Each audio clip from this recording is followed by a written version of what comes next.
नमस्कार सभी को। तो हम अध्याय मानव व्यवहार दर्शन अध्याय 18 को, जो अंतिम अध्याय है, उसको हम आज कल शुरू किए थे। आज उसको आगे बढ़ा रहे हैं। तो देखते हैं हम इसको। उम्मीद तो है कि हम आज इसको पूरा कर पाएंगे, लेकिन जैसे हमेशा हम लोग किए हैं कि अगर मान लो समय में ये पूरा नहीं हो पाता है तो एक सेशन हम और इसके लिए कर लेंगे। जल्दबाजी नहीं करेंगे। तो कोई भी चीज़ जो है वो समय के जो उसके लिए आवश्यक है वो लगता है तो कोई बात नहीं, एक और सेशन उसके लिए हम कर लेंगे। तो कल हम पेज नंबर 157 पर पहुँचे थे। पहली अनुभूति हमारा हो गया था। अब हम दूसरे अनुभूति से शुरू करेंगे। तो जो अध्याय 18 एक प्रकार से हम देखें इस पूरे को, तो ये नज़र आता है कि पूरा जो मानव व्यवहार दर्शन है उसको एक तरीके से समेटने, उसका एक समराइज करने के रूप में है, उसका जो उपलब्धि है उस रूस को करने के रूप में है। तो अधिकांश रूप से जो इसमें अनुभूतियाँ जो आई हैं वो पहले जो आई हैं उसी को ही समअप किया गया है, इस रूप में ये हमको दिखाई देता है। तो पेज नंबर 157 सेकंड अनुभूति से हम लोग शुरू कर रहे हैं। मानव के आहार, विहार, व्यवहार व व्यवस्था में भागीदारी से ही उसके व्यक्तित्व का मूल्यांकन होता है। व्यक्तित्व स्वयं में निहित प्रतिभा प्रसारण के क्रम में सहायक आहार, विहार व व्यवहार की व्यक्तित्व संज्ञा है। तो बढ़िया। इसमें तो मनुष्य की पर्सनैलिटी या उसका व्यक्तित्व का मूल्यांकन कैसे किया जाए, तो उसमें बताया कि उसके आहार यानी क्या उसका खाना पीना है, क्या उसका रहन सहन है, विहार, और कैसा उसका व्यवहार है, और क्या उसकी व्यवस्था में भागीदारी है, उससे एक उसके व्यक्तित्व का मूल्यांकन होता है। अब इस स्टैंडर्ड रेफरेंस के आधार पर हम देखें तो आज के समय में जिस प्रकार से मानव के व्यक्तित्व का मूल्यांकन हो रहा है उसका हम समीक्षा भी कर सकते हैं, है ना। तो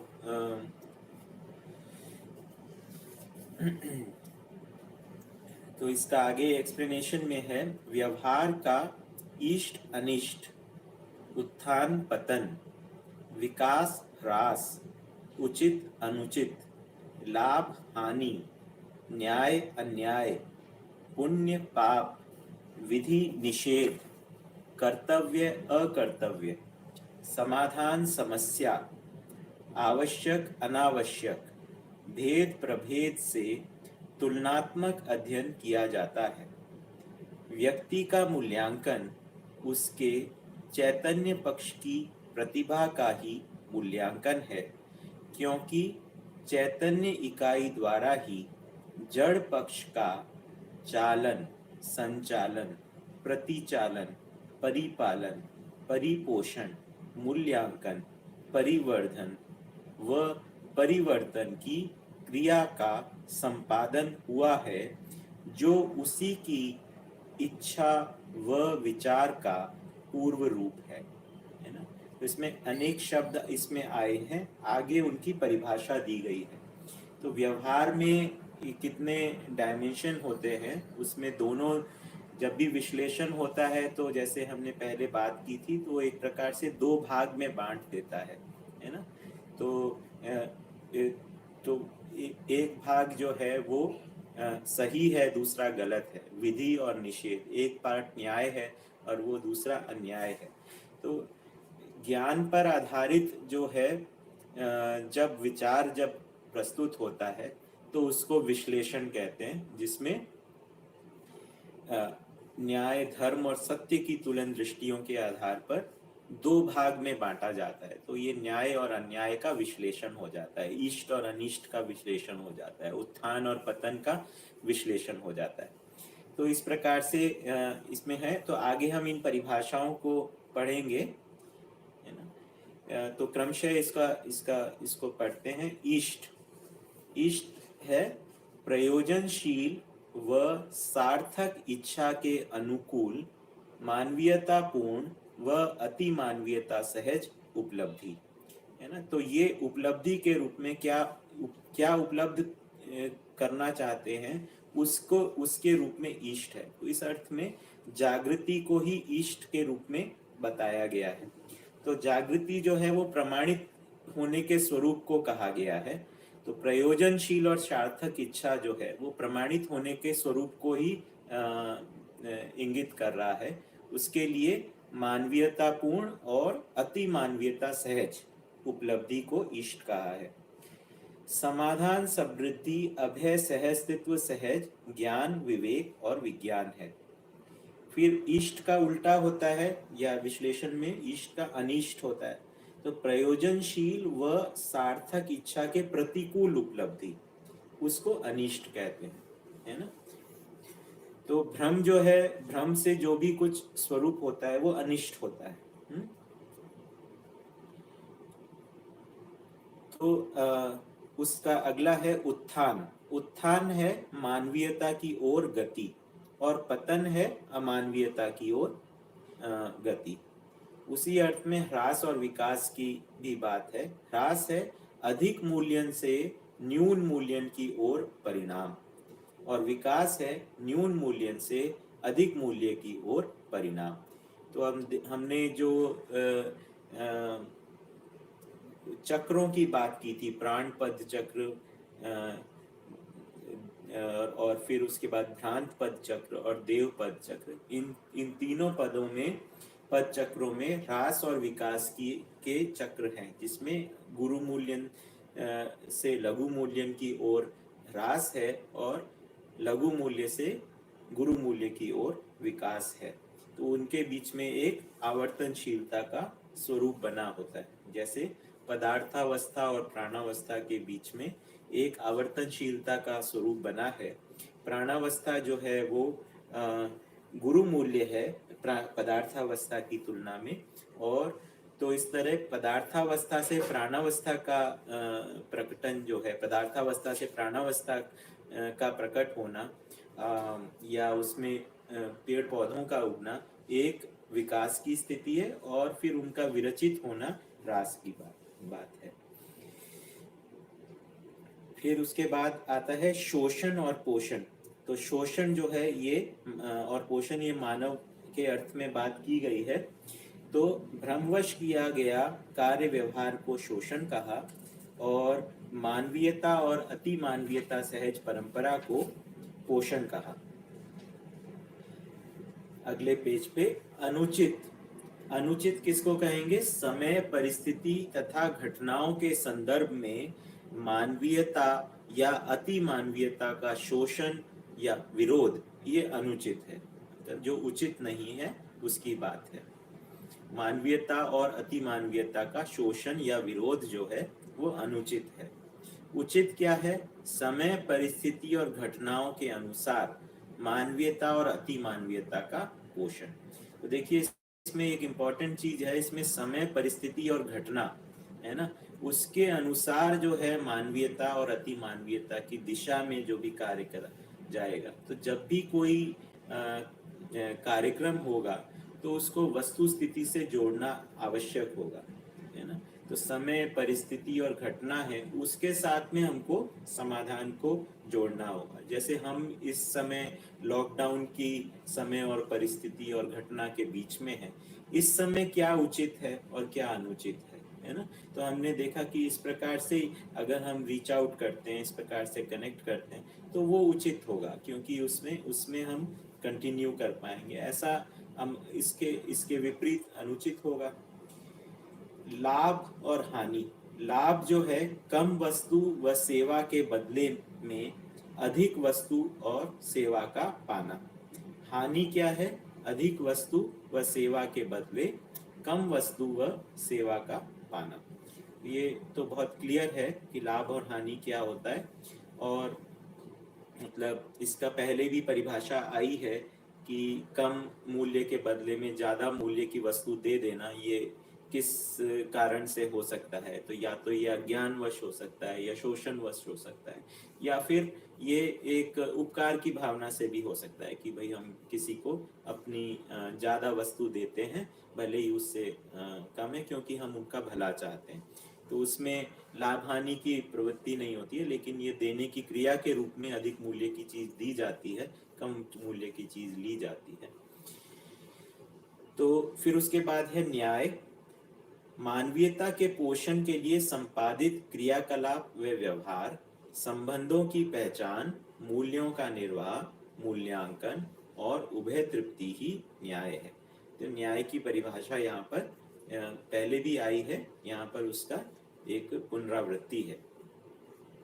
तो इसमें जो है, ये जो 4 स्टेप के अंदर न्याय को बाबा जी ने परिभाषित किया है: संबंधों की पहचान, मूल्यों का निर्वाह, मूल्यांकन और उभय तृप्ति। तो इसमें जो सबसे पहला जो बिंदु है, संबंधों की पहचान, ये सबसे ज्यादा इसमें क्रिटिकल है ना। तो संबंध की पहचान जो है हम किस प्रकार से करते हैं? तो संबंध की पहचान जो है परंपरागत विधि से करते हैं, या अभी जो प्रचलित है, तो उस विधि से संबंधों की ठीक पहचान नहीं हो सकती। तो संबंधों की पहचान जो है वो मानवीय व्यवस्था के अंतर्गत ही संबंधों की सही पहचान हो सकती है। मतलब दूसरे व्यक्ति को उस व्यवस्था के अर्थ में हम जब पहचानते हैं, तभी उस संबंध की पहचान हो पाती है, तभी उसके साथ में हम अपने उसका प्लेसमेंट हो पाता है। जो 7 संबंधों की बात की है, पिता पुत्र, माता पिता, है ना, भाई बहन और मित्र संबंध, इस प्रकार से जो 7 संबंधों की बात की गई है, साथी सहयोगी आदि, इनका प्लेसमेंट जो होता है वो व्यवस्था की सापेक्षता में होता है। अव्यवस्था की सापेक्षता में या अव्यवस्था के परिप्रेक्ष्य में संबंधों की पहचान नहीं होती। तो संबंधों की जब हम पहचान हो जाती है, तो उस मानवीय पहचान के आधार पर ही मूल्य बहते ही हैं, क्योंकि मूल्य जो हैं वो जीवन के साथ में निश्रित होते ही हैं। मतलब सामान्य रूप में भी हम देखते हैं, जब हम किसी को अपना बना लेते हैं, अपना मान लेते हैं, तो उसके साथ में हमारा वो भाव प्रकट होने लगता है। जैसे माँ जब शिशु को अपना मान लेती है, चाहे वो उसका स्वयं जन्म दिया हुआ हो या ना दिया हुआ हो, तो उसमें से ममता मूल्य का प्रवाह होने शुरू हो जाता है, क्योंकि जीवन में वो निहित है ही। केवल मानने भर से इतना हो जाता है। तो अगर वो जान लिया जाए तो फिर कितना होगा, इसकी बात एक अलग ही हो जाती है। फिर उसके बाद है मूल्यांकन। मूल्यांकन है इस बात का असेसमेंट कि जो जिस संबंध की पहचान और मूल्य का निर्वाह हुआ, वो दोनों पक्षों का कितना, हम जो अपेक्षा है, आशा और प्रत्याशा है, उसको हम कितना पूरा कर पाए। हमसे जो आशा थी, हमारी जो आशा थी, इन दोनों चीजों को हम कितना हम पूरा कर पाए, और दूसरा पक्ष कितना पूरा पूरा कर पाए। ये परस्पर मूल्यांकन होने की आवश्यकता है। ये पूरा परस्पर मूल्यांकन के साथ में इसका शेयरिंग होना भी आवश्यक है, तभी संबंध के अंदर उसका उसमें आगे की ओर प्रगति होगी, है ना। और फिर ये रिजल्ट किस में हो, दोनों पक्ष उससे तृप्त हो, है ना, तो उससे उभय तृप्ति की बात रहती है। तो उसको हम न्याय के रूप में परिभाषित किया है। ये न्याय की जो परिभाषा दी गई है, ये परंपरागत रूप में जो न्याय को पहचाना गया है उससे बिल्कुल भिन्न है। वहाँ कोई घटना होने के बाद, कुछ अन्याय की घटना होने के बाद में न्याय को खोजने की बात रहती है। यहाँ पर निरंतरता के अर्थ में न्याय की बात रहती है, जिसमें अन्याय की संभावना नहीं है। आगे मान फिर उसके बाद में अन्याय। अन्याय जो है मानवीयता के विपरीत शोषण के लिए किया गया क्रियाकलाप व व्यवहार, तथा अमानवीयतावश क्रियाकलाप व व्यवहार ही अन्याय है। पुण्य, मानवीयता तथा अति मानवीयतापूर्ण व्यवहार। पाप, अमानवीयतावादी व्यवहार। तो पाप और पुण्य की जो है यहाँ पर व्याख्या जो है मानवीयता और अमानवीयता के अर्थ में की गई है ना।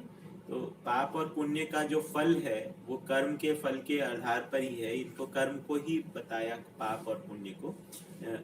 और इसका जो फल है वो होता ही है ना। और हमने जैसे कर्म फल सिद्धांत में बात की थी कि कर्म जो है वो व्यक्तिगत नहीं होता है ना।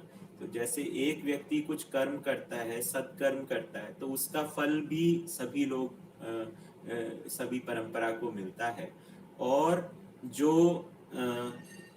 जो जो एक व्यक्ति जो दुष्कर्म करता है उसका भी फल जो है बाकी मानव जाति जो है वो भोगने के लिए बाध्य रहते हैं। तो इस प्रकार से मानव जाति के जागृत होने की आवश्यकता बनती है। मानव के कर्म को मानव जाति के अर्थ में पहचानने की आवश्यकता बनती है। आगे विधि की बात हुई। वही विधि किसको कह रहे हैं? विधि मतलब कानून होता है सिंपल शब्दों में, या फिर सही क्या है उसको विधि कहते हैं। सामाजिकता, मानवीयता, अखंड समाज, सार्वभौम व्यवस्था की संरक्षण, पोषणवादी नीति और कार्य व्यवहार, इसको विधि कहा है ना। विधि मतलब ये चीज सही है। निषेध, विधि का उल्टा होता है निषेध। निषेध मतलब जिसकी मनाही है या जो चीज गलत है।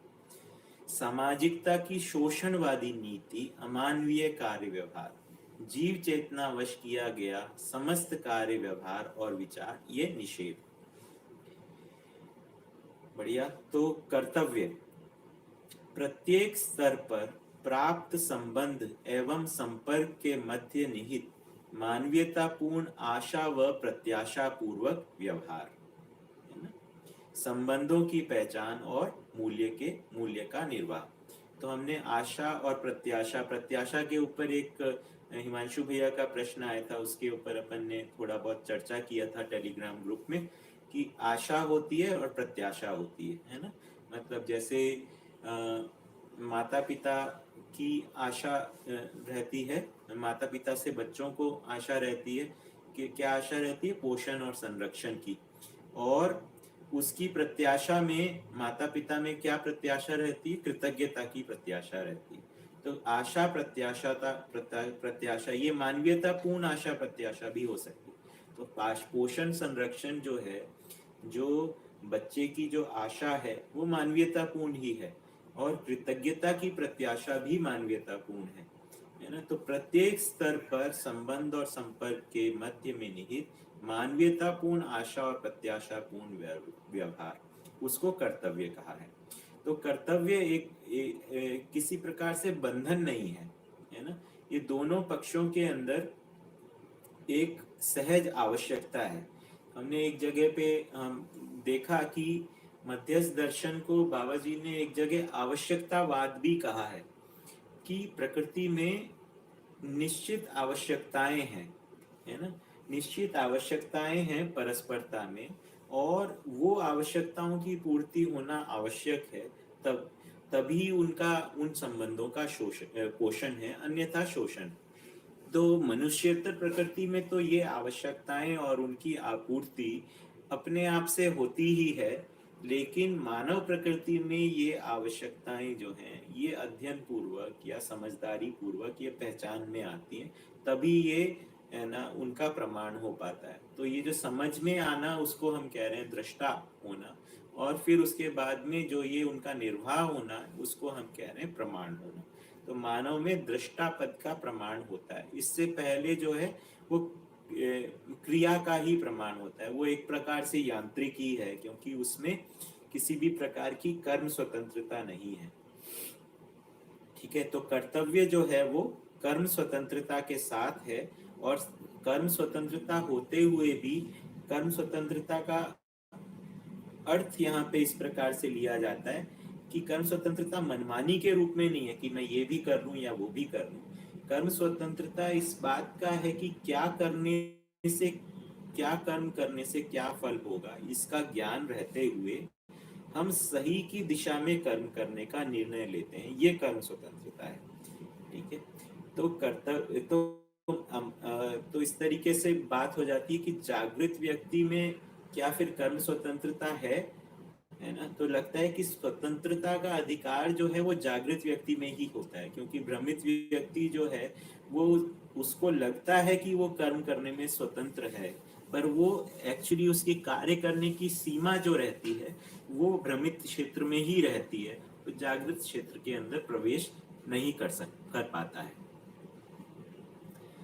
इसके बाद में अकर्तव्य की बात है। प्रत्येक स्तर पर प्राप्त संबंध एवं संपर्क के मध्य में निहित मानवीयतापूर्ण आशा व प्रत्याशा का निर्वाह न करने के स्थान पर अमानवीयतावादी आचरण अकर्तव्य है। ठीक है, तो कर्तव्य का उल्टा हो गया अकर्तव्य।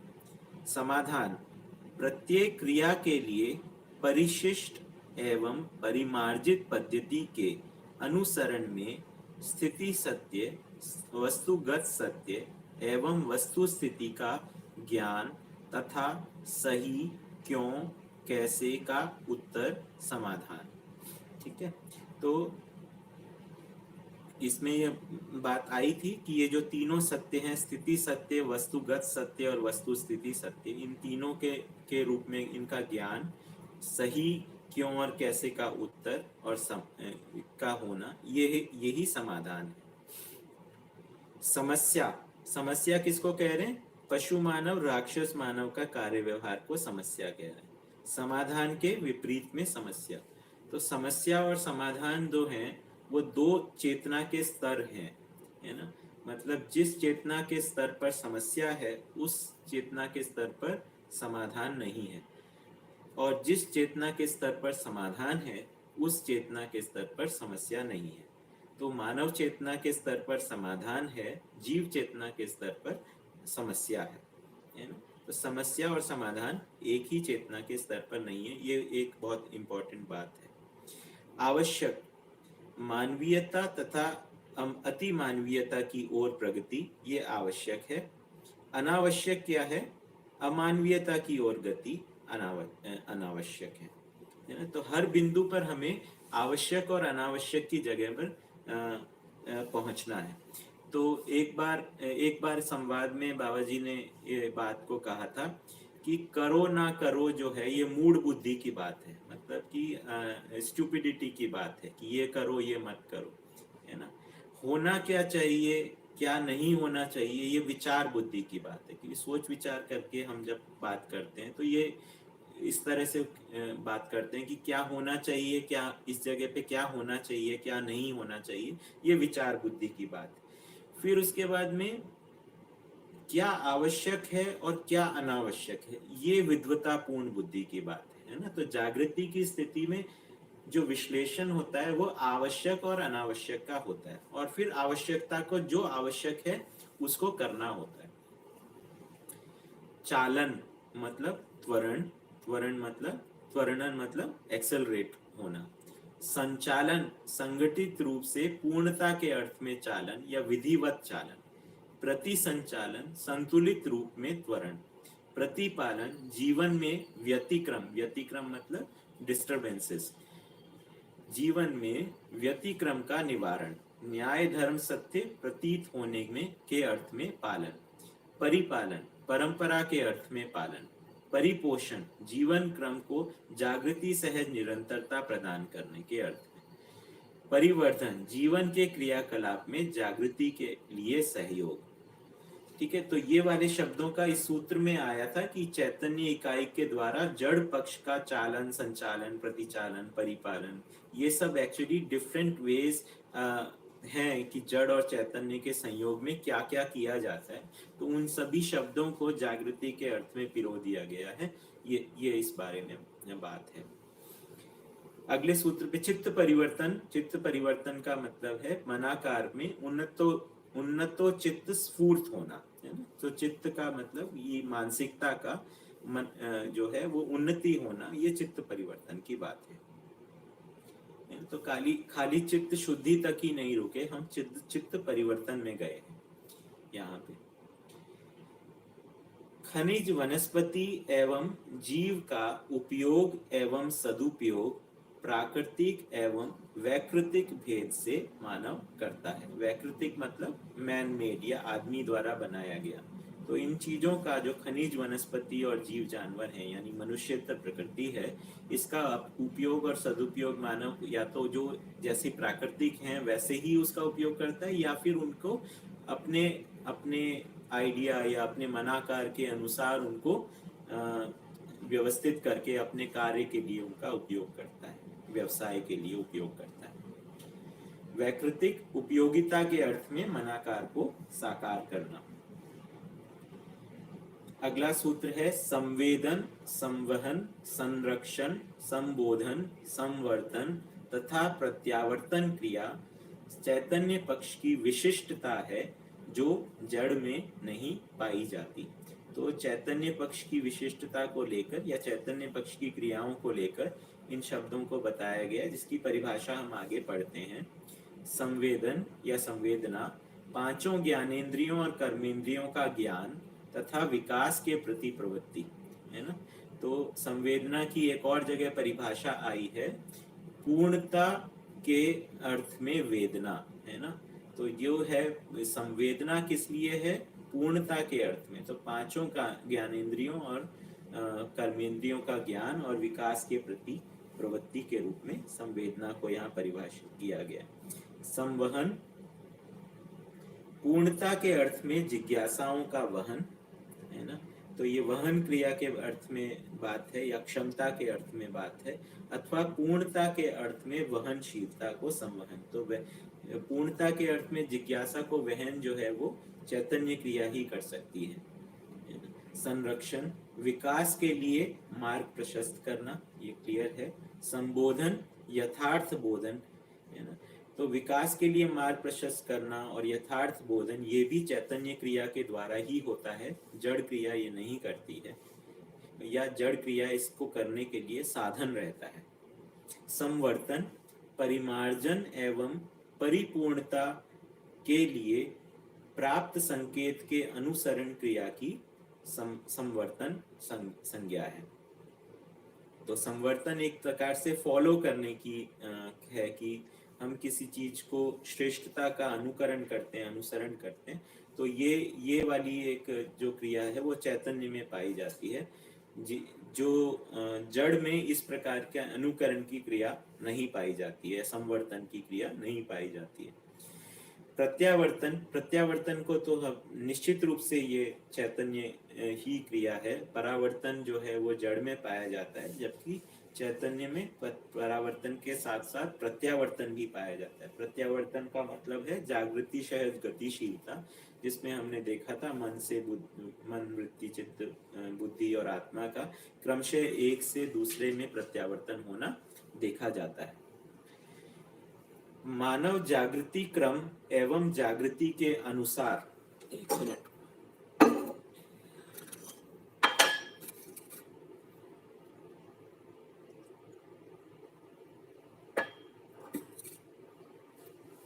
मानव जागृति क्रम एवं जागृति के अनुसार पशु मानव, राक्षस मानव, मानव, देव मानव, दिव्य मानव के रूप में दृष्टिगत होता है। ये बात ठीक है। तो जागृति क्रम और जागृति जो है इसके रूप में ये 5 कोटि में मानव को का वर्गीकरण किया है, जो कि उसकी विचार की स्थिति के अनुसार से उनका वर्गीकरण किया गया है। तो मानव, देव मानव और दिव्य मानव के रूप में जागृत परंपरा है ना। तो मानव पद, देव मानव पद और दिव्य मानव पद, और पशु मानव और राक्षस मानव जो है वो उनके अर्थ में मतलब वो जागृति क्रम में पहचाने गए हैं। मानव जागृति में चैतन्य पक्ष का संस्कार और शरीर और जीवन के संयुक्त रूप में संस्कृति एवं सभ्यता में ही गण्य है ना। मानव जागृति में चैतन्य पक्ष का संस्कार और शरीर और जीवन के संयुक्त रूप में संस्कृति और सभ्यता में गण्य है। यह मानव परंपरा में प्रमाणित होता है। तो संस्कार जो है वो जब कलेक्टिव रूप में होगा तब उसको हम संस्कृति कहेंगे, है ना। तो भैया ये जो चैट हिस्ट्री में जो क्वेश्चंस आ रहे हैं वो मैं बाद में उनका उत्तर दे पाऊंगा, क्योंकि अभी यहाँ पे एड्रेस करना पॉसिबल नहीं होगा, क्योंकि हमें कुछ अध्याय को पूरा करना है और थोड़ा सा डिस्ट्रैक्टिंग भी होगा और मैं सारी चीज़ों को एक बार में नहीं पढ़ पाऊंगा। तो अगर अपने पास समय बचेगा तो इस सेशन के आखिर में अपन उसको कर लेंगे। तो अभी इसको हम आगे चलते हैं। तो मानव तो हम इसमें यहाँ पे संस्कृति और सभ्यता की आगे इसमें परिभाषा आई है। तो बात कर रहे थे कि व्यक्ति में कुछ होता है और कलेक्टिव या समग्र सभी में संयुक्त रूप में कुछ होता है। तो संस्कृति की परिभाषा यहाँ दी है, पूर्णता के अर्थ में कार्य व्यवहार, क्रिया पूर्णता एवं आचरण पूर्णता के अर्थ में किया गया कृतियां, अखंड समाज के अर्थ में कृतियां, जागृत व्यक्ति या व्यक्तियों की अखंड समाज सार्वभौम व्यवस्था के अर्थ में अभिव्यक्ति, संप्रेषणा, प्रकाशन। सभ्यता की परिभाषा है, सार्वभौम व्यवस्था के अर्थ में प्रमाणित होना, यही सार्वभौम व्यवस्था के अर्थ में अभिव्यक्ति है। मानवीयता पूर्ण व्यवहार की सभ्यता संज्ञा है। तो एक्चुअली हमने योगेश भैया ने एक विशेष प्रस्तुति दिया था, सभ्यता, संस्कृति, विधि, व्यवस्था। तो उसमें इस प्रकार से है कि मानव के जीने के जो 4 आयामों की हम बात करते हैं, अनुभव, विचार, व्यवहार और कार्य, यही जब संपूर्ण मानव जाति या समग्रता के रूप में जब हम पहचानते हैं तो उसका स्वरूप हो जाता है विधि, संस्कृति, सभ्यता और व्यवस्था।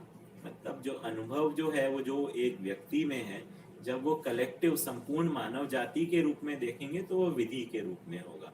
मतलब ये पूरी मानव जाति किस चीज को सही मानती है ना, जो कि उसको स्वीकारी हुई है, तो उसको हम विधि कहेंगे, है ना। विधि जो है वो लिखित रूप में भी हो सकती है और वो स्वीकृत रूप में भी हो सकती है, दोनों स्वरूप में होना होगा। विचार जो है, विचार की स्थिति जो व्यक्तियों में है, वही कलेक्टिव रूप में जो कृतियों के रूप में दिखाई देगी, वो संस्कृति के रूप में परिभाषित होती है। तो विचार का स्तर ही कलेक्टिव रूप में संस्कृति है। और व्यवहार और कार्य, ये दोनों चीजें साथ साथ चलती हैं। व्यवहार और कार्य जो है वो सभ्यता और व्यवस्था के रूप में दिखाई देती है। तो सभ्यता जो है यहाँ जैसे परिभाषा में भी आया, सार्वभौम व्यवस्था के अर्थ में प्रमाणित होना, कि सभ्यता जो है वो इसका भी बात होता है कि किस प्रकार से हम मिलजुल कर जब किस प्रकार से निर्णय लेते हैं। तो सभा और सभ्यता शब्द जो हैं वो भी दोनों साथ साथ आते हैं। तो हम किस प्रकार से सभ्यता के साथ में व्यवस्था जुड़ती है, तो सभा के साथ में ही सभ्यता की बात होती है। हम किस प्रकार से निर्णय ले पाते हैं, इसके लिए सभ्यता की बात है। तो व्यवहार और कार्य जो है वो सभ्यता और व्यवस्था के रूप में परिलक्षित होते हैं। अगला सूत्र लेते हैं, चैतन्य पक्ष में जागृति ही संस्कार है। ये तो लाइन अपने आप में क्लियर है। यह सुसंस्कार है एवं जीव चेतनावश भ्रम ही कुसंस्कार है ना। तो सुसंस्कार और कुसंस्कार की परिभाषा यहाँ पे दी है। तो जो सही के रूप में जो स्वीकृति है उसको सुसंस्कार कहा, और जो गलती में जो विवशता है उसको कुसंस्कार कहा। तो सुसंस्कार की आगे परिभाषा हुई, मानवीयता पूर्ण मानव द्वारा अखंड समाज में से के लिए किया गया आवश्यकीय कार्य और आचरण सुसंस्कार है ना। तो सुसंस्कार का जो विपरीत हुआ है उसको कुसंस्कार कहा। तो हम देखेंगे दर्शन में हमेशा एक विश्लेषण होगा, इसमें 2 भाग में बांटा ही जाएगा, है ना। समाज की अखंडता मानवीयता पूर्ण आचरण पर निर्भर करती है ना। ये वाली बात बिल्कुल स्पष्ट है अपने आप में। मानवीयता की प्रतिष्ठा व्यक्ति के संस्कार, समाज की संस्कृति एवं सभ्यता तथा समाज के गठन के मूल में पाई जाने वाली विधि एवं व्यवस्था पर निर्भर करती है ना। तो यहाँ पे 5 शब्द आए हैं कि मानवीयता की प्रतिष्ठा कैसे होगी। तो एक तो होगी व्यक्ति के संस्कार के द्वारा। तो व्यक्ति में संस्कार किस प्रकार स्थापित होंगे, ये 4 चीजों को हमको कलेक्टिव रूप में इस्टेब्लिश करना होगा। क्या क्या चार चीजें हैं? संस्कृति, सभ्यता, विधि और व्यवस्था, है ना।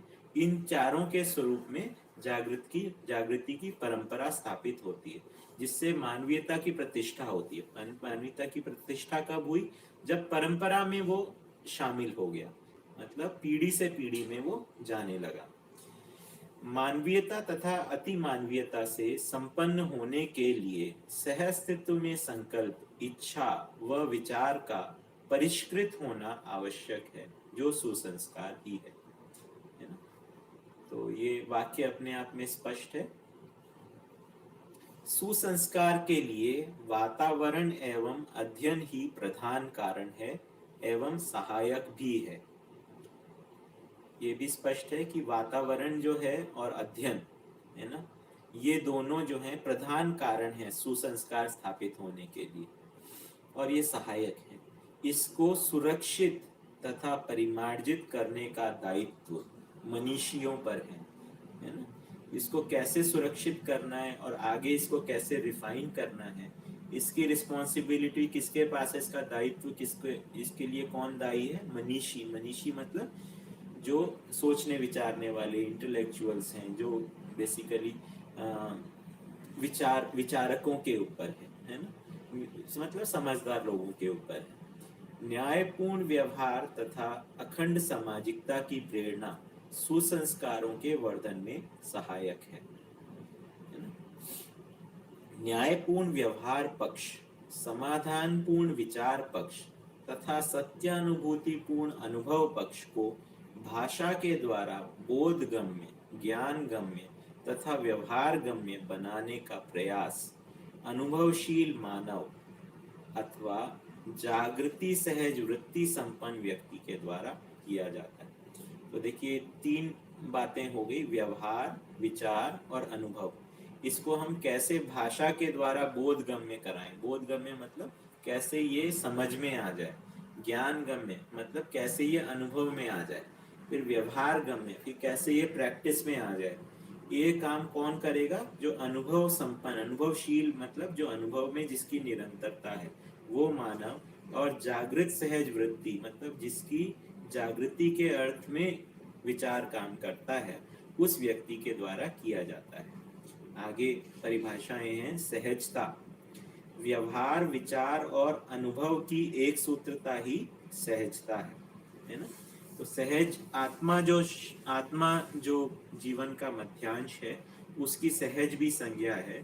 तो सहजता जो है वो अनुभव, विचार और व्यवहार की एक सूत्रता को कह रहे हैं।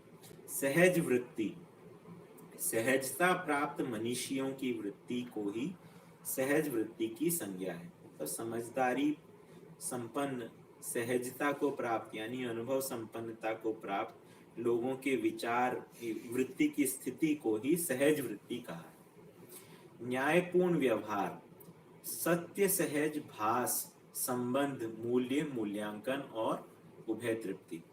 इस बारे में हम पहले चर्चा कर चुके हैं। समाधान पूर्ण विचार, सत्य सहज आभास।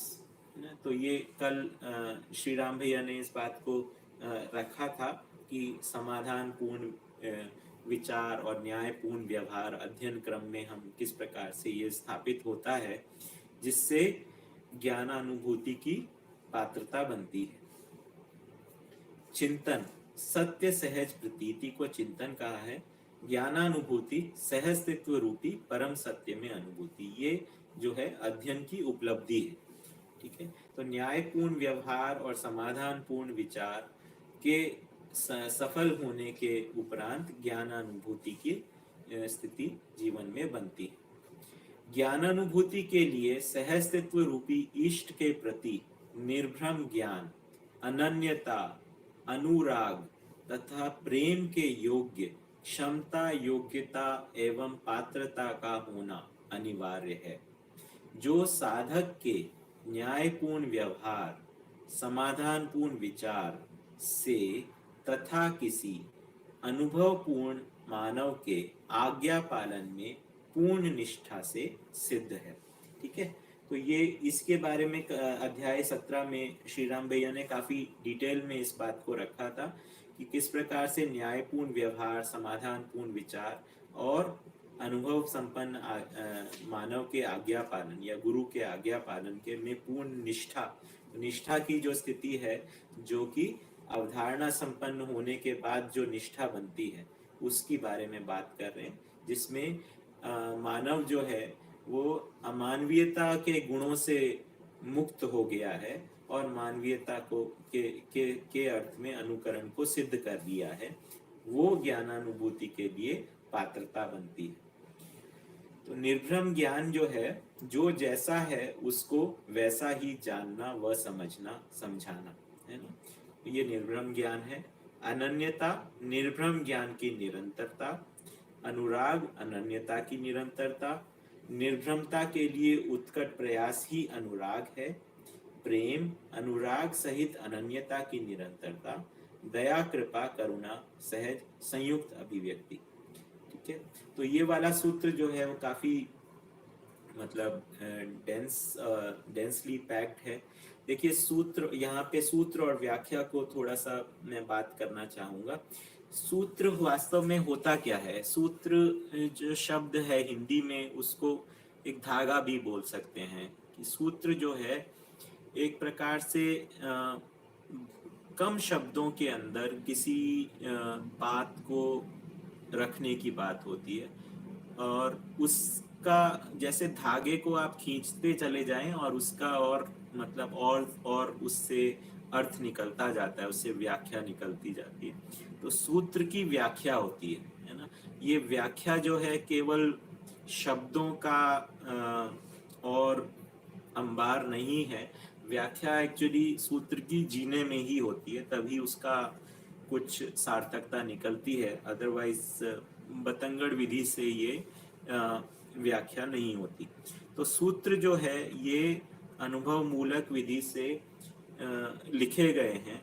एक बार बाबा जी के साथ में चर्चा में वो बोले कि एक एक सूत्र जो मानव व्यवहार दर्शन में लिखा है, ये अपने आप में एक एक थीसिस के लिए जो है आपके लिए मटेरियल है ना।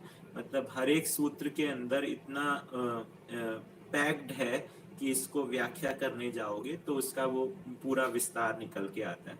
तो ये व्याख्या जो है वो केवल भाषा में नहीं होगी या किताबों में नहीं होगी या उसके रूप में नहीं होगी, ये एक्चुअली जीने के अर्थ में ही इसकी व्याख्या होगी। तो कि मानव का जो एक्सप्रेशन है वो इतना डायमेंशंस के अंदर है कि उसको हम शब्दों में सीमित नहीं कर सकते, या फिर अगर शब्दों में करने जाएंगे तो हम स्वयं ही एक जगह पर थकने की स्थिति में पहुंच जाएंगे। तो शब्दों की आवश्यकता है अर्थ तक पहुंचने के लिए, उस अर्थ में शब्दों का प्रयोग आवश्यक है। बाकी व्याख्या जो है वो जीने में ही होती है। प्रेम की निरंतरता से ही मानव तद्रूप भाव को प्राप्त कर होकर ब्रह्म मुक्ति का अधिकारी होता है। तो ये वाला मतलब प्रेम जो है वो योगानुभूति के अर्थ में भी शब्द का प्रयोग किया गया है। योगानुभूति मतलब सहस्तित्व में अनुभूति के रूप में, है ना। और तद्रूपता जो है वो व्यापकता में अनुभव को कहा गया है, और व्यापकता में अनुभव को ही ब्रह्म मुक्ति कहा गया है। अनादिकाल से व्यापक रूपी सत्ता हर इकाई को समान रूप में प्राप्त है ही, है ना। तो व्यापक रूपी सत्ता प्रकृति को अनादिकाल से मतलब हमेशा से ही हर इकाई को समान रूप से प्राप्त है, जिस इसमें अनुभूति ही मानव के लिए सानिध्यानुभूति है ना। तो ये प्राप्त होते हुए भी प्राप्त में अनुभव नहीं है ना। यानी अनुभव से पहले आत्मा में ज्ञान प्राप्त रहता है, लेकिन प्राप्त में अनुभव नहीं रहता है। प्राप्त में अनुभव होता तो फिर अनुभव मूलक विधि शुरू हो जाती। प्राप्त में अनुभव के लिए अवधारणा का स्थापित होना या अध्ययन का होना आवश्यक है। देखें तो अगर बाबा जी के भी विधि में देखें तो आशा विचार इच्छा, ऐसा परंपरा में कहा कि अगर मान लो जो भ्रम का आवरण है, मूल में आत्मा में ज्ञान समाया हुआ है और उस पर है ना एक प्रकार से आवरण छाया हुआ है भ्रम का। तो जब ये चित्त वृत्तियां निरोध हो जाती हैं तो फिर ज्ञान उद्घाटित हो जाता है, ऐसा परंपरा में संदेश एक प्रकार से मिलता है। जबकि बाबा जी ने जो पाया कि आशा विचार इच्छा जो है समाधि में चुप हो गए, तो अगर मान लो आत्मा में ज्ञान पहले से ही समाया हुआ रहता तो समाधि में ज्ञान हो जाना था। लेकिन उन्होंने इस बात का सत्यापन किया है कि समाधि में कोई ज्ञान नहीं हुआ। उनको ज्ञान तब हुआ जब उन्होंने समाधि के आधार के ऊपर संयम किया। तो संयम क्रिया करने के बाद में जब उनको अस्तित्व का अध्ययन हुआ, अब तभी जो वो बोध संपन्न हुए, बोध संपन्न होने के बाद ही ज्ञानानुभूति की स्थिति में पहुंचे। तो इस प्रकार से उनकी विधि में भी भी अध्ययन पूर्वक ही अनुभव तक वो पहुंचे। अब यहाँ पर क्या कहा जा रहा है, एक प्रकार से समाधि को वो कह रहे हैं बाईपास किया जा सकता है। मतलब हमें इसको समझने के लिए आशा विचार इच्छा को चुप करवाने की जरूरत नहीं है, उसको व्यवस्थित करने की जरूरत है। मतलब अनुभव संपन्न व्यक्ति जो है, जिस विधि और निषेध का विश्लेषण किया है, आप विधि का अनुकरण करते हो तो आपकी आशा विचार और इच्छा जो है वो जागृति के स्वरूप में स्थापित होती है। और ऐसा होने के साथ में अवधारणा बोध के साथ जीने में प्रमाणित होने के संकल्प के साथ में वही स्थिति बनती है जो कि संयम में बाबा जी के साथ में बनी और ज्ञानानुभूति का अधिकार बनता है। तो ये परंपरा स्वरूप में स्थापित होने के लिए समाधि के मार्ग पर जाने की आवश्यकता नहीं है। सीधे सीधे जो अनुभव संपन्न व्यक्ति ने जो ज्ञान और जागृति के स्वरूप को पाया है, उसको शिक्षा विधि से अपनाया जा सकता है। तो एक बार चर्चा के अंदर बाबा जी ने इस प्रकार से कहा कि अगर तुमको ये समझ में आता है तो इसके प्रति तुम्हारी गंभीरता बनेगी। फिर उसके बाद तुम्हारा इस तरफ भी ध्यान जाएगा कि मेरी तरफ से क्या कमी रही है और तुम्हारी तरफ से क्या कमी रही है, इसको बताने में और उसको सुनने में। तो अपने ही मतलब उसकी तरफ ध्यान आकर्षण हुआ हमारा कि उनकी तरफ से बताने में कोई कमी नहीं रही है, हमारी तरफ से सुनी अनसुनी के अंदर, अभ्यास के अंदर कमी अवश्य रही है और उस कमी को हम पूरा करने के लिए प्रतिबद्ध भी हैं, है ना। तो इसको हम आगे चलते हैं। अनादिकाल से अनुभूति की स्थिति को ही कैवल्य या तादात्म्य अनुभूति की संज्ञा है, जिसमें क्लेश, अमर्ष, भय और भ्रम बंधन से मुक्ति है ना। तो कैवल्य जो है वो अब उसमें जो है उसको जागृति से जोड़ा है। तो ये अनुभव की स्थिति का जो है वो प्रमाण जो है वो संवेदनाओं के साथ में है। तो तादात्म्य स्थिति मतलब जो है, इस बात को साधन भैया ने भी रखा था कि आत्मा और आत्मा की व्यापक के अनुरूप स्थिति बन जाती है और फिर उसके बाद में वो प्रमाणित होना जो है वो परंपरा के अंदर संवेदनाओं के साथ में होता है। आत्मा सह अस्तित्व में अनुभूत होते ही बुद्धि, चित्त, वृत्ति और मन पर उस महिमा की प्रसारण क्रिया बिंब, प्रतिबिंब, अनुबिंब न्याय के प्रभाव संपन्न होती है।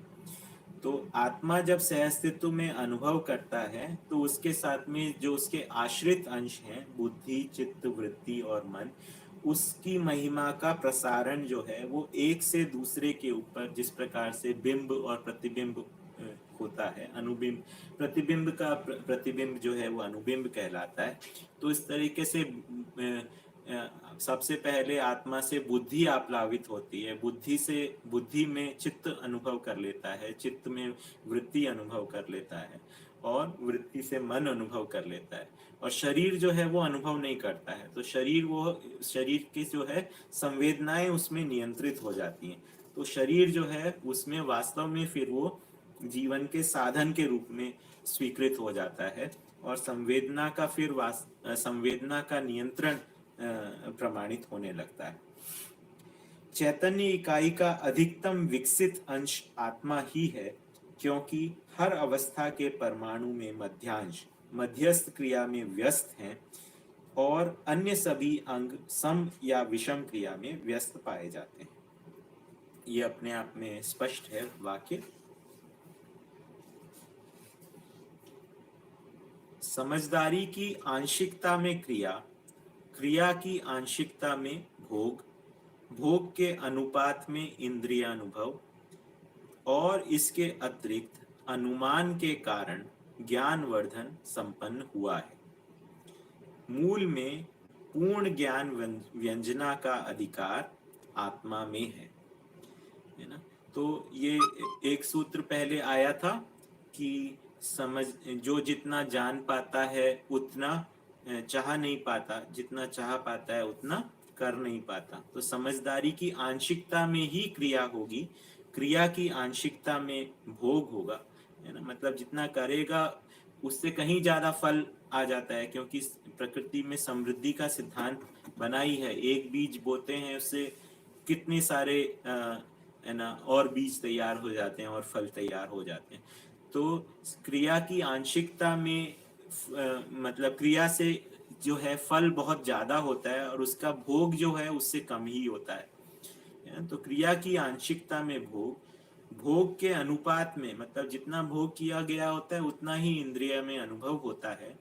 और इसके अतिरिक्त मतलब और जो बाकी जो चैतन्य क्रिया में जितना जितना वो अनुभव किया रहता है, इंद्रियों में जो अनुभव किया जाता है उससे अधिक का अनुमान उसमें जीवन में हो जाता है। जैसे अभी भी हम जो बात को यहाँ पे पढ़ रहे हैं शब्दों के द्वारा, जितना हम शब्द से ग्रहण कर रहे हैं उससे कहीं ज्यादा हमारे अंदर अनुमान बन जाता है ना।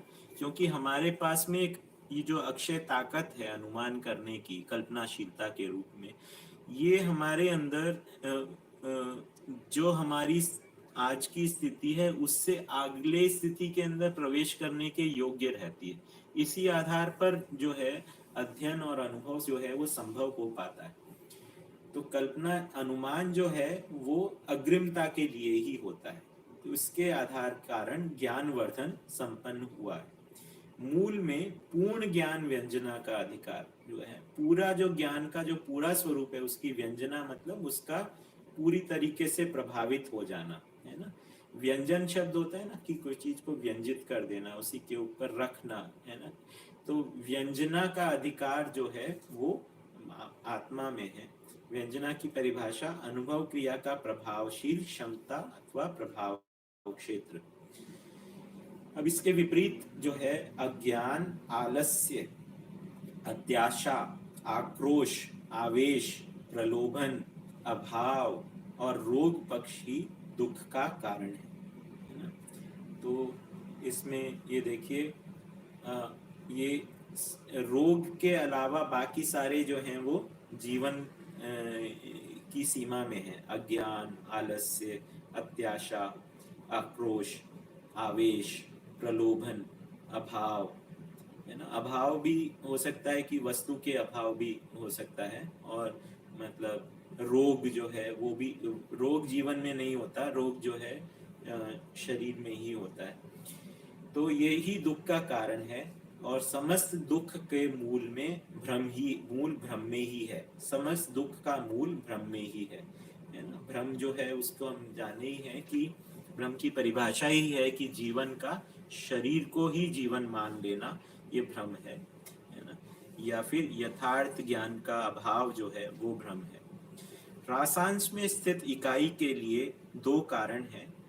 मतलब ह्रासांश मतलब ह्रास के स्थिति में खड़ी हुई इकाई के लिए, ये मानव के लिए बात कर रहे हैं कि कोई मानव जो है वो ह्रास में खड़ा हुआ है, मतलब कि वो स्वयं शोषित हो रहा है या शोषण कर रहा है। इस स्थिति में के दो कारण हैं। पहला है अजागृति, दूसरा है शक्ति का अपव्यय। अजागृत को जागृत बनाना ही सामाजिकता का एक महत्वपूर्ण उद्देश्य और कार्यक्रम है।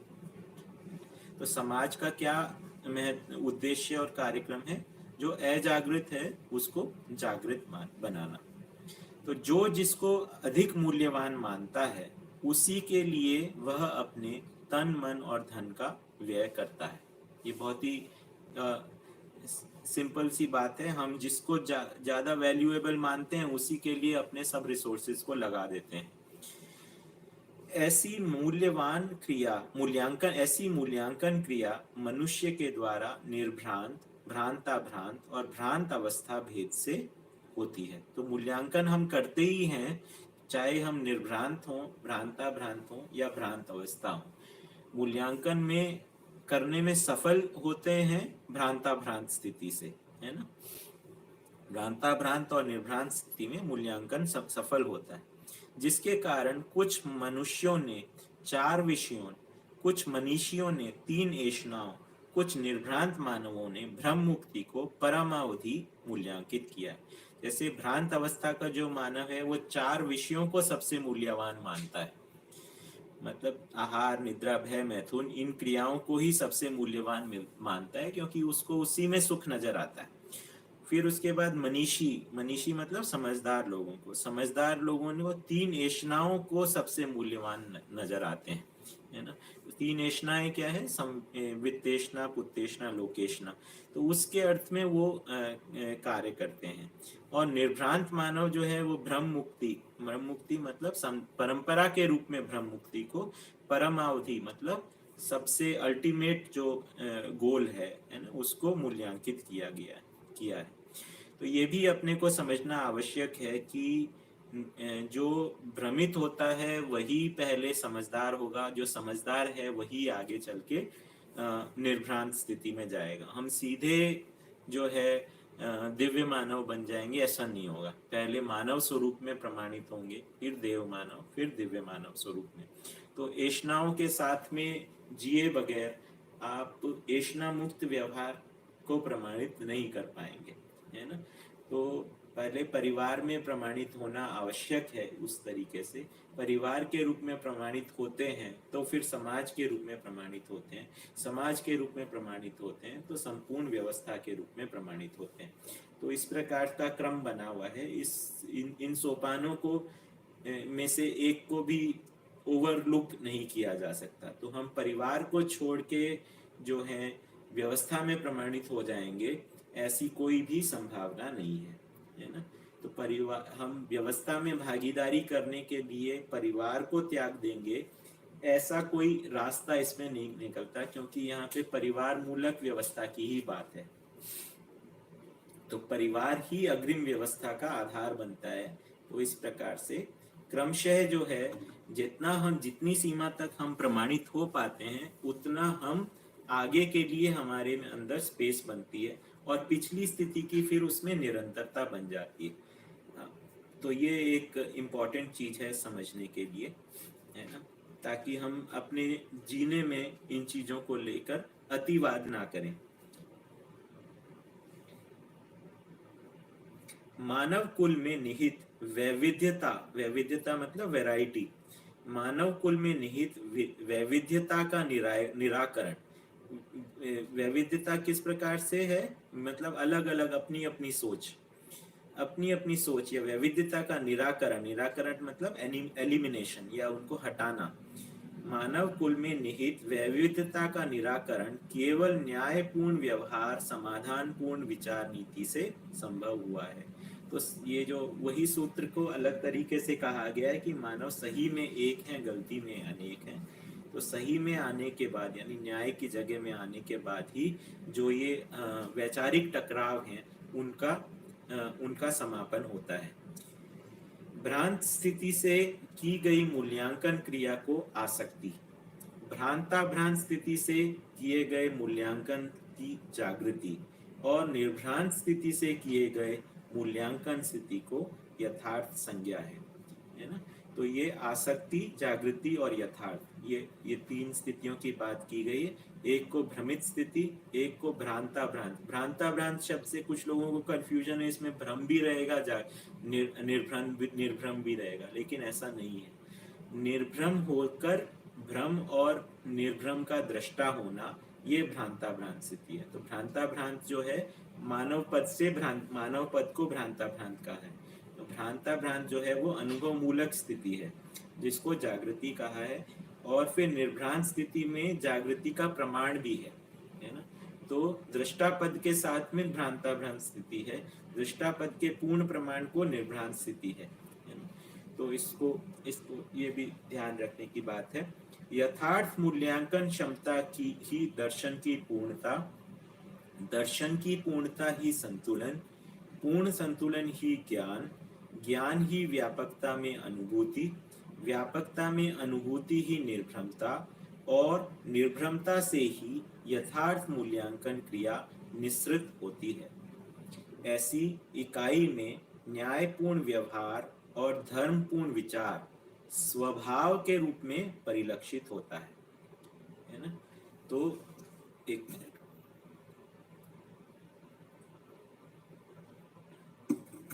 तो दर्शन यथार्थ के मूल्यांकन की क्षमता जो है वही दर्शन की पूर्णता है, दर्शन की पूर्णता ही संतुलन, पूर्ण संतुलन ही ज्ञान, ज्ञान व्यापकता में अनुभूति। तो ये पूरा क्रम एक तरीके से हो गया कि अध्ययन में हम दर्शन की पूर्णता को पाएंगे, वही एक संतुलन की स्थिति है, उससे फिर ज्ञान अनुभूति की जगह में पहुंचेंगे, और फिर व्यापकता की अनुभूति ही निर्भ्रमता है, मतलब उसके बाद भ्रम का शेष नहीं रहता, और निर्भ्रमता से यथार्थ मूल्यांकन क्रिया निःसृत यानी शुरू होती है।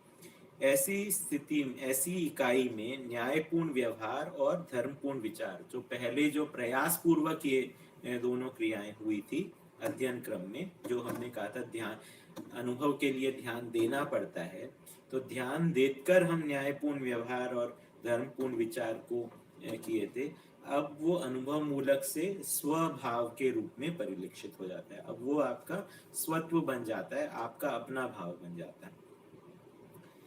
अनुभव के लिए समझदारी, समझदारी के लिए अनुभूति, इच्छा के लिए समझदारी और समझदारी के लिए इच्छा, इच्छा के लिए क्रिया और क्रिया के लिए इच्छा, उपभोग के लिए क्रिया और क्रिया के लिए उपयोग, उपयोग के लिए क्रिया और क्रिया के लिए उपयोग, क्रिया के लिए उत्पादन और उत्पादन के लिए क्रिया व्यस्त है।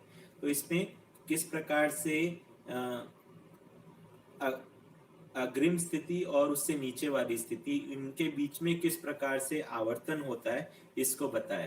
तो आत्मा में अनुभव और बुद्धि में बोध है ना, इनके बीच में आवर्तन को लिखा है। अनुभव के लिए समझदारी, समझदारी के लिए अनुभूति, इन दोनों में किस प्रकार का आवर्तन है।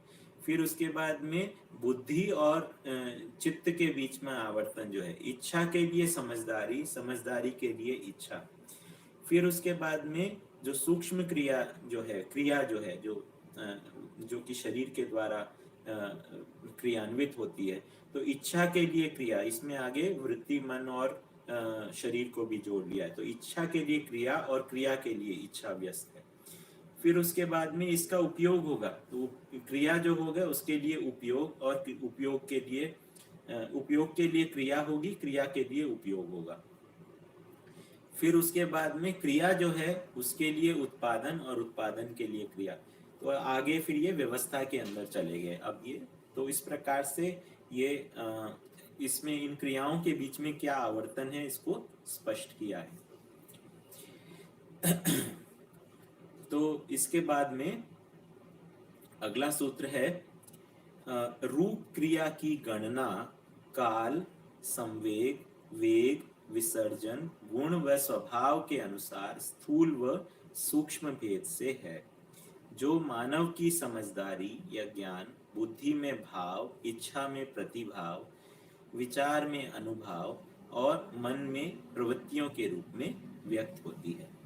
तो ये बेसिकली इस प्रकार से है कि जो कुछ भी भौतिक रूप के रूप में जो है ना, यानी कि प्रकृति के रूप में जो भी है, तो उसकी वो किस रूप में है इसके बारे में बात की है। इसको किस में काल, संवेग, वेग, विसर्जन, गुण और स्वभाव के अनुसार स्थूल और सूक्ष्म भेद से है। तो स्थूल रूप में तो हम देखते हैं रचनाओं के रूप में है, और सूक्ष्म जो रूप है वो है परमाणु के रूप में, और यानी चैतन्य के रूप में, और जड़ और चैतन्य के रूप में, परमाणु के रूप में हम रूप क्रिया को देखते हैं। तो मानव, और ये इसी चीज का क्योंकि दर्शन हो रहा है, तो वो समझदारी, वो बुद्धि में भाव, इच्छा में उसी का ही प्रतिभाव, और विचार में उसी का ही उसी का ही प्रतिबिंबन होकर अनुभव और मन के द्वारा उसमें क्रियान्वित होने के रूप में, प्रवृत्ति के रूप में वो व्यक्त होता है। वही बात को इसको इस स्वरूप में बताया गया है। स्वरूप और कुरूप के भेद से रूप, जड़ और चैतन्य भेद से क्रिया, लोक और लोकेश भेद से लक्ष्य, विषय और निर्विषय व्यवस्था के भेद से ज्ञान, विधि और निषेध भेद से कर्म, सार्थक और निरर्थक भेद से भाषा है ना। तो यहाँ पे जो स्वरूप और कुरूप जो है वो ब्यूटीफुल और अगली के रूप में नहीं है। ये जो है जागृति के अर्थ में या जागृति प्रमाण के अर्थ में जो रूप है उसको स्वरूप कहा है, और जागृति प्रमाण के विपरीत जो है उसको कुरूप कहा है। क्रियाओं के रूप में विश्लेषण है जड़ और चैतन्य का।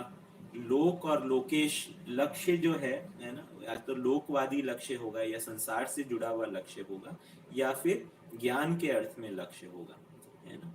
विषय और निर्विषय व्यवस्था, है ना, तो यानी एक तो चार विषयों के बीच में ज्ञान का के रूप में ज्ञान होगा जिसका जो प्रमाणित नहीं होता, या निर्विषय व्यवस्था, है ना, जो कि व्यवस्था के अर्थ में जो ज्ञान है यानी कि तीन ऐषणाओं और उपकार का जो ज्ञान है उसको उस भेद से ज्ञान की गणना है।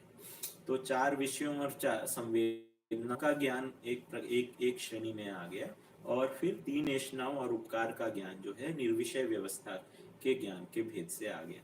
विधि और निषेध के भेद से कर्म है, मतलब करने योग्य और ना करने योग्य, इस प्रकार से। सार्थक और निरर्थक भेद से भाषा है। तो भाषा जो है, जो शब्द जो है किसी अर्थ को इंगित करें वो सार्थक हैं, और जो शब्द किसी अर्थ को इंगित ना करें या भ्रम को पैदा करें वो निरर्थक भाषा है। अवस्था भेद से आसक्ति एवं समाधान। आसक्ति ये अवस्था है मानव की अवस्था की बात हो रही है ना, पदार्थावस्था प्राणावस्था की बात नहीं हो रही है। तो ये हमने जो बात की थी कि अलग अलग बौद्धिक स्तर हो सकते हैं, अल्प विकसित, अर्ध विकसित, पूर्ण विकसित। तो अवस्था भेद से आसक्ति एवं समाधान। आसक्ति एवं समाधान भेद से आवश्यकता। आवश्यकता भेद से श्रम। श्रम भेद से उत्पादन। उत्पादन भेद से उपलब्धि। उपलब्धि भेद से परिणाम। परिणाम भेद से क्षमता योग्यता पात्रता। क्षमता योग्यता पात्रता भेद से सहजात्मक, लोकात्मक एवं विषयात्मक प्रवृत्तियां, और इन तीनों अथवा इनके मिश्रित बौद्धिक अवस्था से चित्रण की अभिव्यक्ति की समर्थता है।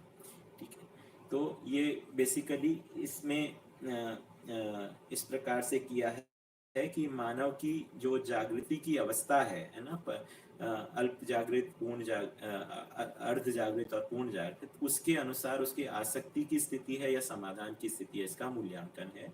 फिर उसके अनुसार उस आसक्ति या समाधान के दोनों के अनुसार दोनों में आवश्यकताओं का स्वरूप अलग रहेगा। फिर आवश्यकताओं के अनुसार उनके श्रम का स्वरूप अलग रहेगा, है ना। तो इसलिए आवश्यकता भेद से श्रम, फिर श्रम भेद से उत्पादन। फिर हम किस चीज का उत्पादन करेंगे उसका भी निर्णय जो है वो उस प्रकार से तय होता है कि क्या उत्पादन हुआ, वो उसके श्रम के अनुसार तय होता है। उत्पादन के से फिर उपलब्धि, उपलब्धि से फिर परिणाम। परिणाम मतलब कोई चीज का प्रयास के बाद में एक समय के बाद उसका क्रिया अवधि बदल जाती है, क्रिया का स्वरूप बदल जाता है, उसको परिणाम कहते हैं।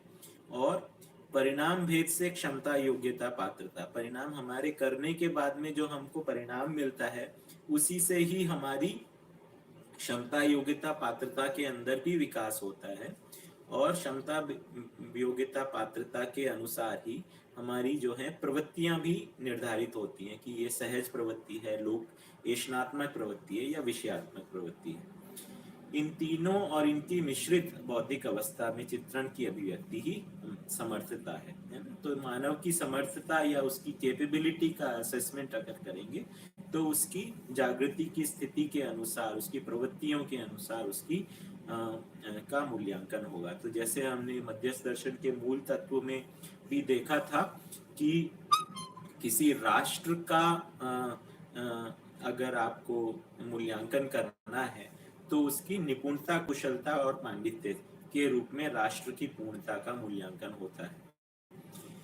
सतर्कता, सजगता और सहजता प्राप्त मानव जीवन में विश्राम का तथा लोका सॉरी, इट लुक्स लाइक थोड़ा कनेक्शन कट गया था। अभी आप देख पा रहे हैं?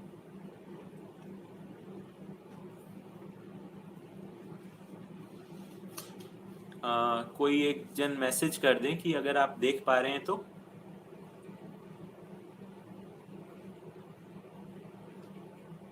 Okay, good, thank you Yogesh भैया। तो इसमें हम सतर्कता, सजगता और सहजता प्राप्त मानव जीवन में विश्राम का तथा लोकासक्त मानव जीवन में श्रम का क्षोभ है। हम सतर्कता, सजगता और सहजता की बात कर रहे थे। तो सहजता जो है वही सजगता और सतर्कता का आधार है। तो सहजता जो है, सहज शब्द से आत्मा इंगित है। तो व्यापकता में अनुभव को की स्थिति को सहजता कहा है। उससे जो बुद्धि में जो अनुभव मूलक बोध है उसकी स्थिति को सजगता कहा है ना। और उसके आधार पर जो कार्य व्यवहार की जो स्थिति है उसको सतर्कता कहा है। तो सहजता के आधार पर सजगता और सजगता के आधार पर सतर्कता। और अनुभवगामी विधि में हम किस प्रकार से बढ़ेंगे? सतर्कता से सजगता, सजगता से सहजता, फिर सहजता से फिर आगे। इन तीनों का एक साथ प्रमाण जो है वो होता है। लोकासक्त मानव जीवन में श्रम का क्षोभ है, मतलब जब तक श्रम जो है वो विश्राम तक नहीं पहुंच जाता है, यानी कि हमारा जो हम चाहते हैं उसी के अर्थ में हमारा श्रम लगे और उसके अर्थ में हमें फल परिणाम मिले, तब तक श्रम जो है वो हमारा जो श्रम है उससे हमको पूरा फल मिलता नहीं। और ये पूरा फल नहीं मिलता है तो ये अपने आप में एक फ्रस्ट्रेशन की स्थिति बनती ही है, जिसको श्रम का क्षोभ कहा है। तो यहाँ पे बाबा जी ने इस प्रकार से परिभाषित किया कि श्रम का क्षोभ जो है वो वास्तव में विश्राम की तृषा है, यानी विश्राम की प्यास है। तो इसलिए अगर उस प्यास के लिए अर्थ में हम कुछ कार्यक्रम करते हैं तो तभी श्रम का क्षोभ जो है वो समाप्त हो सकता है और विश्राम की उपलब्धि हो सकती है। मानव ने अपनी क्षमता, योग्यता और पात्रता के अनुसार सहजोन्मुखता में नित्यता का, लोकोन्मुखता में अमृतत्व का बोध और विषयोन्मुखता में अनित्यता की स्वीकृति किया है ना। तो मानव ने जो उसकी बौद्धिक स्थिति है, बौद्धिक स्थिति किस तीन रूप में मानी गई है? क्षमता, योग्यता और पात्रता के रूप। इसके अनुसार सहज उन्मुखता मतलब सहअस्तित्व में अनुभव के अनुरूप या आत्मा की ओर उन्मुखता है ना, यानी बुद्धि का आत्मा की ओर उन्मुखता में नित्यता का स्वीकृति किया है ना। आत्मा में नित्यता की स्वीकृति रहती है। लोकोन्मुखता में अमृतत्व का बोध है ना। तो ये जो है संसार का जब उसको समझ में आता है स्वरूप, तो उसमें उसको उसका अमृतत्व का बोध होता है कि वो स्वयं में कभी मरने वाला नहीं हूँ। तो उसी अर्थ में वो फिर उसके चित्रण भी उसी अर्थ में बनते हैं। तो वो विवेकपूर्ण बुद्धि का स्वरूप बनता है, जिसके आधार पर उसका चित्रण का स्वरूप बनता है, जो कि एक पहले वाला जो स्वरूप है जिसमें सब कुछ नित्य है, सब कुछ बदल रहा है, उसके स्थान पर अब उसका ऐसी समझ बनती है कि सब कुछ स्थिर और निश्चित है। ये एक अभी के समय का एक वैचारिक अटकाव एक बहुत बड़ा बौद्धिक वर्ग में है कि मतलब this world is changing, change is the only constant thing, इस तरीके की जो बातें करते हैं उनको चैलेंज करते हुए मध्यस्थ दर्शन में कहा है कि चेंज नियम नहीं है, स्थिरता और निश्चयता ही नियम है ना। जो चीज बदलती रह सकती है, बदलने का स्वरूप स्थिरता के आधार के ऊपर है। क्या चीज बदलती है और क्या चीज नित्य रहती है, वो चीज को समझने का आवश्यकता है। बदलना जो है वो नित्यता के अर्थ में है ना। परंपरा के अर्थ में कुछ चीजें नवीनीकरण के अर्थ में बदलती है। तो जड़ में जो बदलता है उससे कुछ चीज समाप्त नहीं हो जाती। तो स्थिरता और निश्चयता को स्थापित करने के अर्थ में मध्यस्थ दर्शन का उद्घाटन हुआ है ना। तो इसके बाद विषयोन्मुख